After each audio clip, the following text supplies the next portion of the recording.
देश और दुनिया में कोविड ने फिर से दस्तक दे दिया है। चाइना की स्थिति बहुत ख़राब है। अपने देश में भी थोड़े बहुत ही सही लेकिन मामले सामने आ रहे हैं।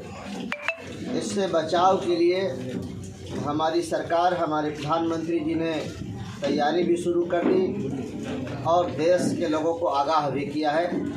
तंत्र को भी उन्होंने दुरुस्त किया है। उसी क्रम में उनके मार्गदर्शन के तहत आज रफ़ीगंज में दो निजी अस्पतालों में एक मातृ सदन और एक और निजी रश्मि हॉस्पिटल, दोनों जगह 10-10 लीटर क्षमता का ऑक्सीजन कॉन्सेंट्रेटर मेरे माध्यम से मेरे स्वर्गीय पिता राम नरेश सिंह ट्रस्ट की तरफ से दिया जा रहा है। इसके माध्यम से रोगियों की चिकित्सा होगी और उनकी जान बचाई जा सकेगी। इसी उद्देश्य से ऑक्सीजन कॉन्सेंट्रेटर निजी अस्पतालों को दिया गया है। इसके पूर्व भी जब कोरोना बहुत पीक पर था उस समय ज़िले के विभिन्न अस्पतालों को मेरे माध्यम से ऑक्सीजन कॉन्सेंट्रेटर मुहैया कराया गया था, जिसमें रफ़ीगंज का रेफरल हॉस्पिटल भी है। सर, अंग्रेजी कैलेंडर के अनुसार 1 जनवरी से नया साल आ जाएगा। इस बार जनता के लिए आपका क्या संदेश है सर? जनता के लिए, जनता के सेवक होने के नाते मेरा यही संदेश है कि अगला वर्ष सब लोगों के लिए सुखमय हो, सबका भविष्य उज्जवल हो, सब लोग स्वस्थ और सुखी हों, समाज में अमन चैन हो, सौहार्द का वातावरण। सर, आप भाजपा के सांसद हैं और केंद्र में भी आपकी सरकार है, तो सर इस बार क्या सौगात मिलने वाली है? बहुत सारी सौगात मिलने वाली है, जिसमें एक तो पिछले वर्ष ही शुरू हो गया, जो अगले वर्ष के अंत तक जारी रहेगा।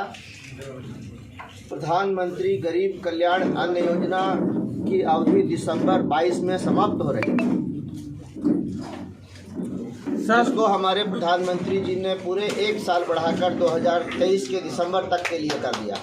शराबबंदी से लगभग बिहार 81 करोड़ लोग प्रभावित होंगे। इसलिए यह देशवासियों के लिए, खासकर गरीबों के लिए मुफ्त राशन के रूप में बहुत बड़ा सौगात और बहुत बड़ी सहायता है। सर, शराबबंदी से लगभग बिहार में 100 लोगों की मौत हो गई है और पूछे जाने पर मुख्यमंत्री बोलते हैं कि जो पिएगा सो मरेगा। जब शराबबंदी है तो फिर उस शराब मिल कहाँ से रही है बिहार में?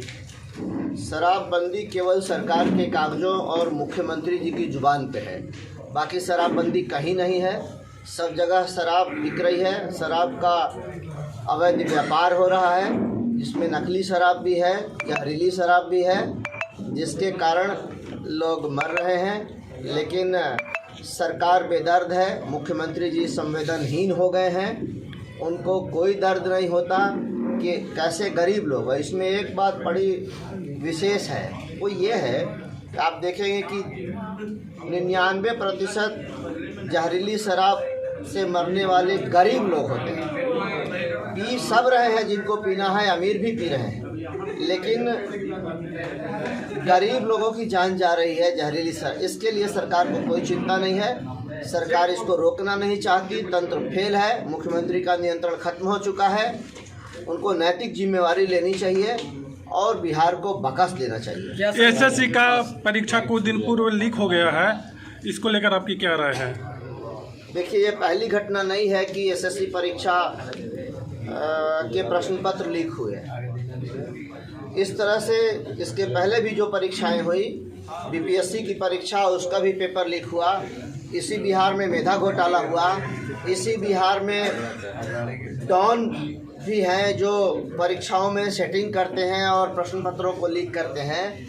ये कोई साधारण घटना नहीं है।